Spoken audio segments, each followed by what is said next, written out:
Every company lives in fear of a ransomware attack, whether they've suffered one or not. And this is even more critical in the era of AI. This episode of the Tech Field Day podcast looks forward to Commvault SHIFT in November with a discussion of the importance of data protection to AI applications with Tim Zonca from Commvault and frequent Field Day delegate Gina Rosenthal. Listen in and learn about the connection between data, data protection, and AI. Welcome to the Tech Field Day podcast, where we bring together a group of IT technical experts to discuss a single idea about key concepts in the industry. This podcast features a variety of perspectives from members of the Tech Field Day delegate community and is often recorded in association with one of our events. This episode in particular is recorded in association with Commvault SHIFT, which we will be attending in just a few weeks. Tech Field Day is part of the Futurum Group, and this podcast is published on our sister company's site, TechStrong TV. This episode, we're looking forward to Commvault SHIFT, which is November 19th, and we're talking about the importance of data protection to AI. Yes, AI. It's 2025. Everything is about AI, but we've found that there's an interesting connection between AI strategies and data protection strategies. Before we get started with that conversation, though, let's meet who's on the panel today. Hi, I'm Gina Rosenthal. I am a fractional product marketing manager. I help lots of companies, including data protection companies, with their product marketing. And I'm Tim Zonca. I'm the Vice President of Portfolio Marketing here at Commvault, and glad to be here with you today, Stephen. Thanks for having me. Yeah, it's great to have you. As you mentioned, I'm Stephen. I am the halftime host of the Tech Field Day podcast and have been running Tech Field Day events for 15 years. Over that time, I've actually attended quite a few Commvault events, and we've had Commvault join us as well at our Tech Field Day events. And one of the things that comes across whenever we talk to folks from Commvault is the importance of data protection. I guess, surprise, that's what you do, but it's also something I think that is really in your hearts, because you're a company that spends your time talking to companies who either fear data loss or have suffered data loss, and you're trying to help them avoid that catastrophe. Now that it's 2025 and AI is on everyone's lips and everyone is trying to figure out how to roll out a successful AI strategy, Tim, I wonder if you can start off by just sort of drawing the connection between AI applications and data protection needs. I actually think you just nailed a big part of that connection, Stephen, is you had said something along the lines of everyone focused on ransomware, staying resilient, kind of frankly like the hygiene of what great looks like to just maintain a continuous business and fight through an attack. Now, while organizations are doing that and putting these best practices in place, most still have a long way to go. And you have this meteor of AI coming crashing into that set of projects, practices, and initiatives. So I think one big connection point is, as organizations are trying to improve their resilience, their recovery practices to fight through just kind of maybe good old cyber crimes, now it's just gotten that much more daunting as AI stacks look different, as AI data is distributed everywhere, as there's questions of accountability and ownership, and now add just attacks that could, in the threat surface, that's widened and different through AI. And I think that's the big connection point, because the so what across all of it, it doesn't matter if it's maybe a more traditional looking attack or something that's come through AI, poisoning, or even just frankly an outage due to the newness of it.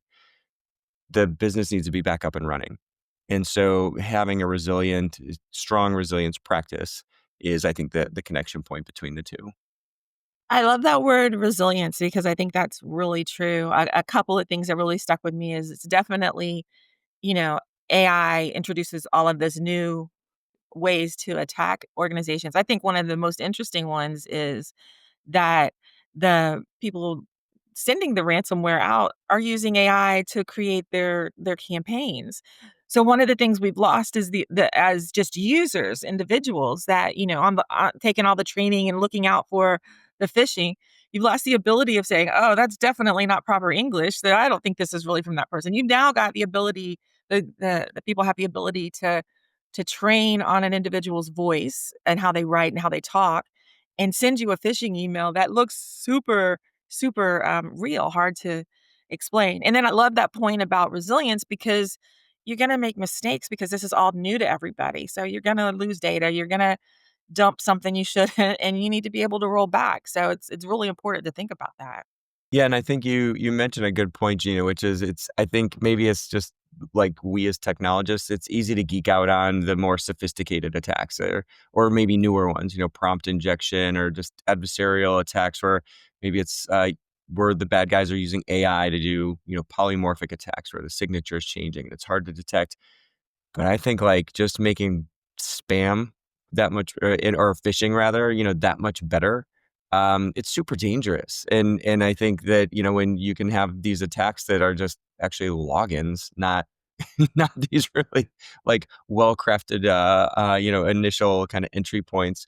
Yeah, I think that's really dangerous. Yeah, Yeah. we've been seeing that here, where I don't want to say sophistication because that's really not the right word because it's not any more sophisticated than it used to be. It's just, as Gina said, it's more convincing. And so we're starting to get, well, I mean, we're all businesses. We all get ransomware attacks or at least openings, phishing and social engineering openings all the time. But I've noticed that they really have changed. They used to be pretty clunky. They used to have poor English, poor integration. Sometimes it was like dear, last name, that kind of thing. Now it's really not like that, and it's pretty obvious to me that it's generative AI, especially with Yeah. text chatbots, that's enabling customization and personalization at scale, at least to some extent. Now, obviously, as Gina points out, sometimes they're still a little nonsensical, but it takes a human to recognize that. And I'm concerned that these, the AI technology, on the one hand, it opens doors to creating more credible attacks. But on the other hand, of course, we also have to think about the ways that agentic AI applications are opening the doors for those attacks to be more successful. So maybe we can get to that second point a little bit later. But I mean, first, has the prevalence of ransomware increased, or does it just seem like it has? Because it seems like we're hearing about it constantly. And is it the fault of AI that these things are more credible, and that's what makes people more susceptible to them? I mean, I think at least what I see as I talk with our customers around the world, I think I've seen, I would say most data at least suggests, yes, ransomware is becoming more prevalent. I've seen enough to say, well, it's about the same or even, a slight decline. But I think the punchline is um, that it's gotten that much more effective and common, and I think dangerous. I think in this, it's talking to the two of you, this is cliched to say, like it's become such a massive business that I think it's a distraction to think about, like, has it gotten, more prevalent or the same or less? Like it's just a staggering danger and a costly one. I mean, it impacts business from a cost perspective. We've all read, or even some of us like work directly with, healthcare organizations where, it's patients that they're working with. It's government institutions trying to serve their citizens that are impacted by this sort of thing. So it's like a massive business. And I think to me, that's the biggest one. So regardless, like what the trend is, there's no future where it's going away or diminishing to any kind of significant degree. And I think, Stephen, you're right. It's getting smarter. I think the iterations with which kind of adversarial or just kind of either hackers or usually it's, organizations can just put out attacks like it's a business. I think that's the part that is the most just daunting and challenging. It's just moving so fast. And I think AI allows them to do it that much more adeptly. And I think you can have people who are, even organizations that are pretty good, all of a sudden get really great. And they tend to be able to move faster anyway. And so to now have a set of tools that allows them to, often outpace the people that they're trying to get leverage against and hold for ransom. I think that's the most daunting thing. I think that's the way to look at it too. This is not like the hackers and the hoodies, like the whole crazy way they display attackers. It's businesses. It's a business, and it's nation states doing it as well. So the money that they can't get other ways, they're able to get it from ransom. So they're definitely using every tool they can to, number one, build the tools, and they're using generative AI to write the code, and they're using it to market. They're using all the tools we use to make sure people hear about the products. They're like, we're going to make our product really awesome, and we're going to make sure you hear about it and use it, whether you like it or not. So it's not, like script kiddies, like we used to always think. This is literally well organized businesses that want to be well funded, and it's really easy for them to get funded because of the nature of ransomware if they don't have protection. Yeah, that's a really interesting point. Like Tim said, I mean, these are basically businesses now. They're illegal businesses, but they're businesses, and so by whether they're funded by nation states or funded by ransomware payments, they have a huge amount of power, a huge amount of money. They've got this incredible technology in their hands. I mean, Gina, as you say, a lot of them are using generative AI to write code as well as to write text. We have a whole new world now of very, very convincing generated video and audio. I know that we've all heard the stories of, ransomware attacks that appear to be legitimate employees on a Zoom call and things like that. I mean, this stuff is just wild. And I think that basically, we have to move on from this idea that somehow we're going to squash this before it happens, and we have to move to the idea of what do we do when it happens? Because I just don't think we can stuff this genie into the bottle. There's too much money at stake. It's not going back. You have to protect yourself and have a way to recover. You have to. It's going to happen. Yeah, and I think the whole notion of, yeah, like stuffing the genie in the bottle, I think the thing that kind of back to one of your original questions, Stephen, is just, the connection of AI and the impact that it's having on resilience is not only like we can't stuff the genie in the back in the bottle, but the pace of change that AI is bringing is so dramatic. At least it's the fastest and most impactful thing I've seen in my tech career. I mean, there are analogs to, I think, the cloud world. I see things like, remember in the early days before, like the kind of shared responsibility model was really something that was wholeheartedly, articulated, understood, practiced. It's kind of who owns which pieces. I mean, I think it's a similar thing here in this AI world, and it's moving so fast that every organization that I've talked to recently is doing something there, and many of them are doing real stuff. But they're like, hey, look, I was talking to a CISO the other day. He's like, we use Zendesk for these sorts of things, and we understand how to make that resilient. But they're using, what about the supply chain of what they're using? Where does our accountability go? How far does it reach into the LLMs and the way that they're training stuff? And where does that line stop? And I think there's a whole set of questions around those kinds of practices that are being entertained now, don't have clear answers, and the pace is moving so fast that it's, I think, people are trying to keep up, but I think that's the part it's not. It's like the genie's out of the bottle, and watch out because it's coming really quickly at you. I think that's a really interesting point too, because peop businesses want to move ahead, and it's obvious that AI is the next round of innovation for computer science. So they want to move ahead, but everything's coming so fast, everything all at once, right? How do you can you still have to maintain that data center hygiene and keep everything protected and do that side of the business. And how do you do that protection, and how do you know where to go? Where do you put your funds to actually do more than what you've been doing, and use AI to get you to the next level?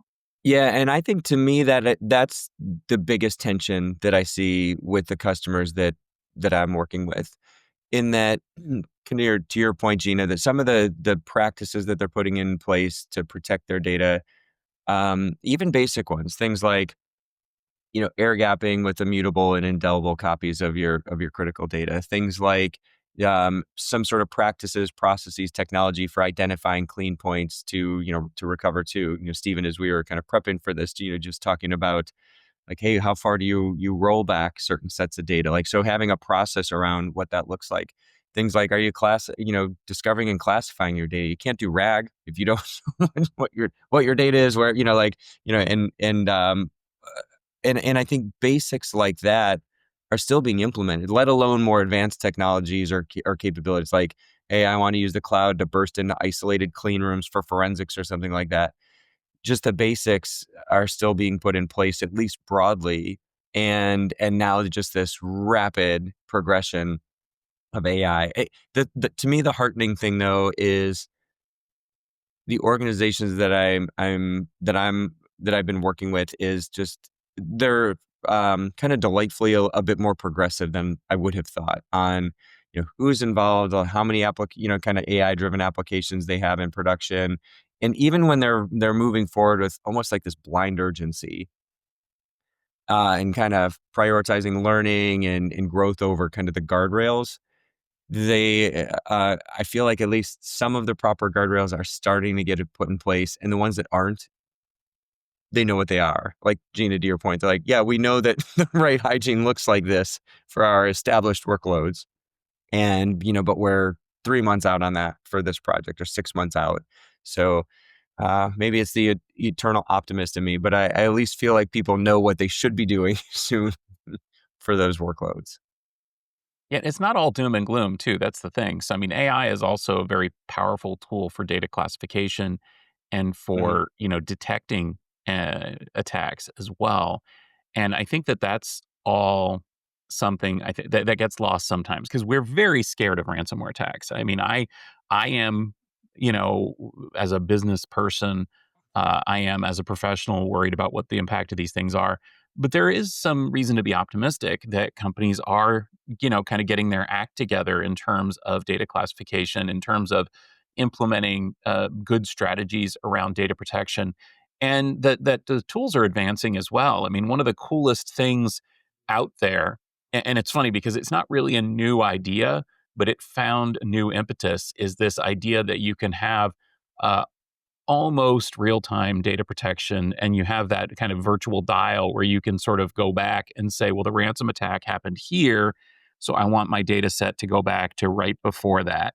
And there, again, I don't want it to sound too much like an ad for Commvault products, because I know that you guys have stuff that does that, but that's a pretty powerful tool and something that has finally found some currency in here. And the same is true, as you point out, of tools that allow you to um, organize and classify and categorize data, to replicate data to different locations, to burst between locations. A lot of this has been something that we in the industry have been building to for a long time, but here it is. And it's actually important, more important than ever, when you're talking about these data driven applications. Yeah, I think you bring up like one of the kind of current hot topics, I'd say, in a lot of discussions with our customers, at least that kind of are running their applications, regardless if they're like AI driven or not, but on the AI sort of like maybe typical underpinnings. So some of the larger, like data structures like S3 or something like that, in that. Um, there's this combination that I think technology has gotten great at helping provide, which is not only being able to recover at just ridiculously massive scale and doing it really fast, but then, Stephen, you kind of suggest these like what we call like micro recoveries. It's just these like kind of near real time. They push out, especially in cloud native apps. As updates are being pushed out, and all of a sudden something gets corrupted or clobbered, to being able to just have these kind of micro recoveries. I think spanning that gamut is I think a key new requirement for resilience. And so I appreciate you kind of giving a nod to us, but I'm biased kind of working for Commvault. You're right. Like, we have some of our capabilities that we have there are just really well suited to cover that broad swath of recovery from just them supermassive, billions of objects in record time, to these kind of micro recoveries where you're just kind of backtracking to some subset of your data state to a more important time in close to real time. To me, it seems like this whole period seems more to me like when Linux came out. That's when I experienced this much disruption. So with you saying that, Tim, one of the things, and we're talking a lot about the production applications, but when things are in development, it seems like having that resilience to roll back exactly where you need is important too, especially with AI when you've got so much time that you're spending on um, doing some of, especially the inference training or whatever you may be doing in your organization, and having several people going at copies of the same data at one time. It seems like there's a great need to have a place to roll back to, so those experiments don't take longer than they need to. I think that's a good like kind of a good parallel, or like the way you mentioned Linux. I think the trend that I see is that I don't want to diminish the importance of kind of on-prem disaster recovery, or like kind of disaster recovery with traditional, or operational recovery with traditional packaged applications. But it's largely a solved problem, like in an on-prem world. Most customers I talk to, like if it's not, I mean, it's pretty much real time or near, like they're flipping over from one site to another. Like they just got that lick. They're doing testing. It's a really rigorous, well-established process. That's not true in the cloud. This operational outages are still an unsolved problem.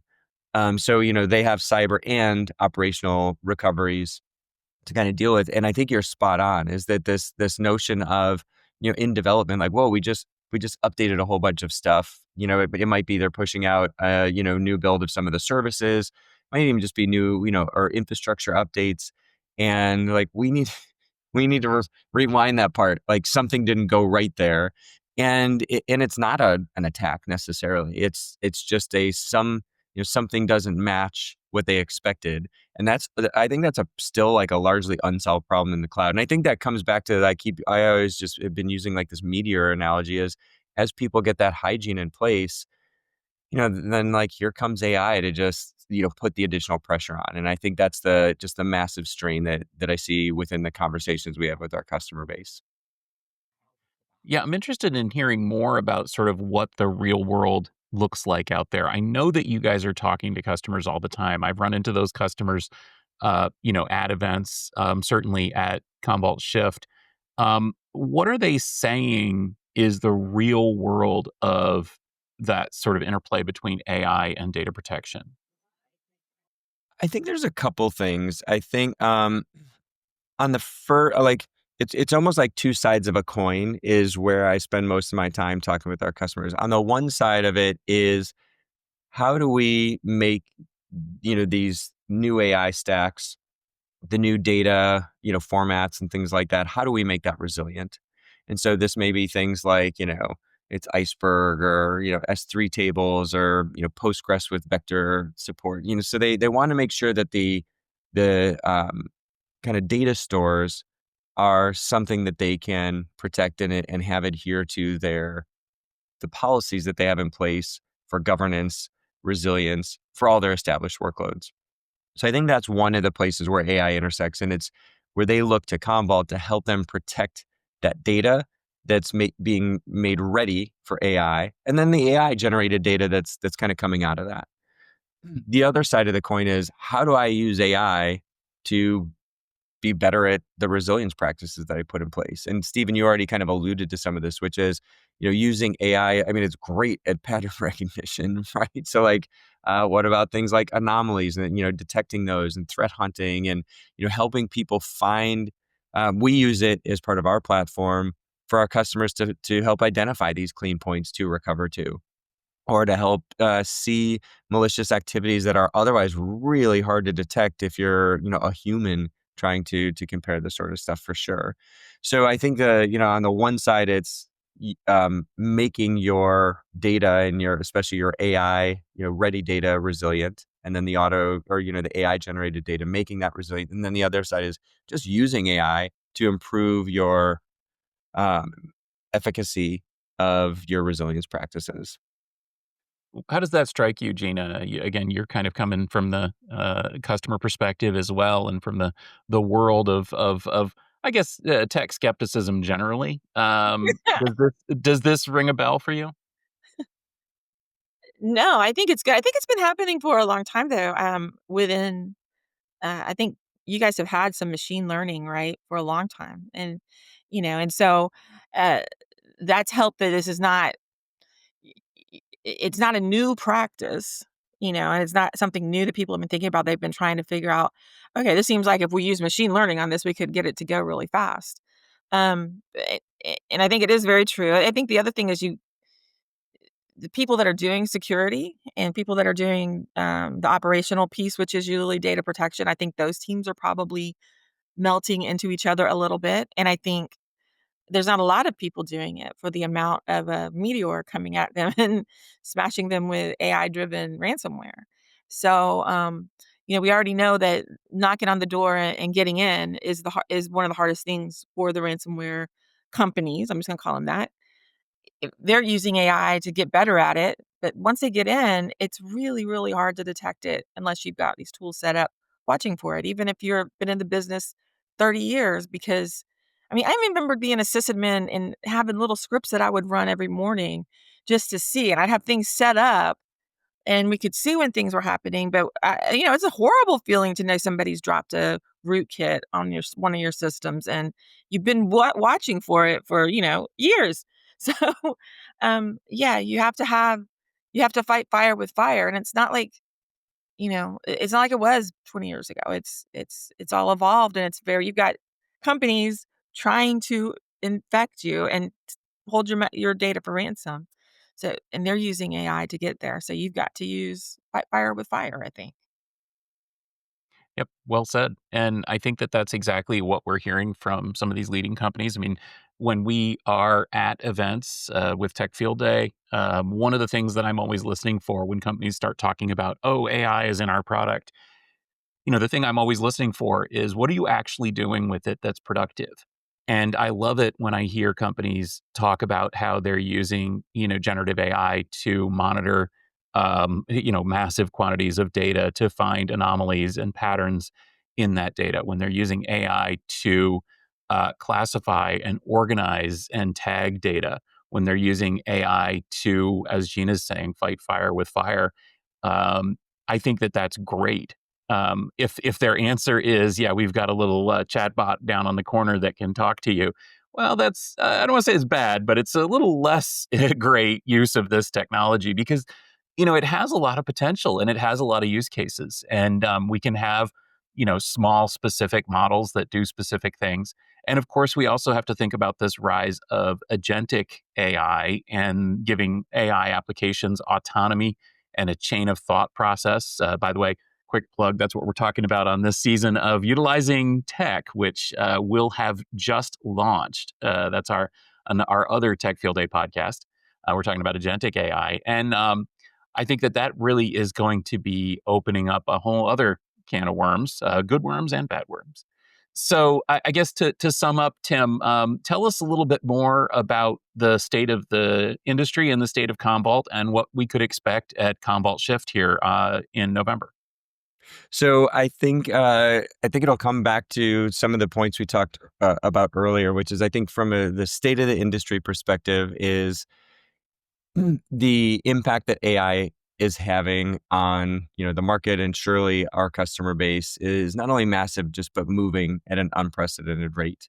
And so, what you should expect at Shift is um, wh- uh, a broad set of presentations, topics, discussions, demonstrations. We have a great both for those who are joining in person in New York, November uh, 11th through 13th. Is we have a set of breakout sessions. All will have demonstrations of some of these technologies, and then we have a virtual track. And the topics are going to be around as organizations scale their success with AI, how does Commvault help them bring those workloads, kind of protect those with the sorts of governance, control, policy monitoring, and enforcement that they have come to get great at for all their established workloads? And then on the other side, how does Commvault help them use AI to be great at their resilience operations? I think that sounds really exciting. I think it's a really important message. And I know with the demos and stuff, you're going to show people how to do it. So that's always the best. Yeah, Gina, absolutely. I'm with you. I can't wait to see what Commvault has in store at Shift, and definitely will be continuing to follow this here on the Tech Field Day podcast as well as on our Utilizing Tech podcast. So, thank you both for joining us for this episode of the Tech Field Day podcast, focused on the connection and interplay between AI and data protection. Before we go, where can we continue this conversation, Gina? The best place for me is probably LinkedIn. And you can search for Gina Rosenthal and you'll find me. I'd love to talk to you. Excellent. And Tim, where can we continue this conversation with you? Same thing. I'm Tim Zonca on LinkedIn. You could find me there if you wanted to DM me. But also for those of us that want to hear more, get some hands-on experience, see some of what we talked about live, either join us in New York City, November 11th through 13th at our Shift event, or do it online. And you can join straight from your desk with a good cup of coffee and see the same sorts of things. So thanks, Stephen. And good to get a chance to talk to you, Gina. Yeah, absolutely. And we'll be covering Shift on the Tech Field Day channels, YouTube, our social media, and of course on LinkedIn, where you'll find me as Stephen Foskett. Also, as I mentioned, we have just launched our next season of Utilizing Tech, which is focused on agentic AI and features friend of the podcast, Frederick Van Haren and Guy Courier as co-hosts.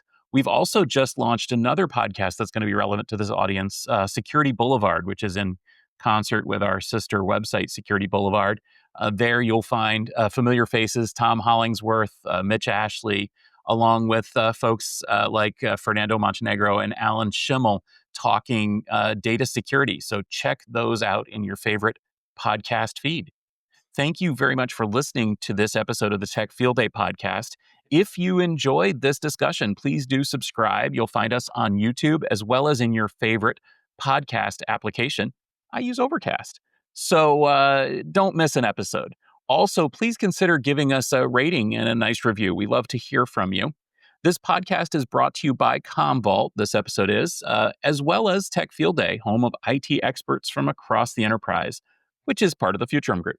For more episodes and upcoming events, please head over to techfieldday.com/podcast. You'll also find us on TechStrong TV and in our over-the-top applications. Thank you very much for listening, and we will catch you next week.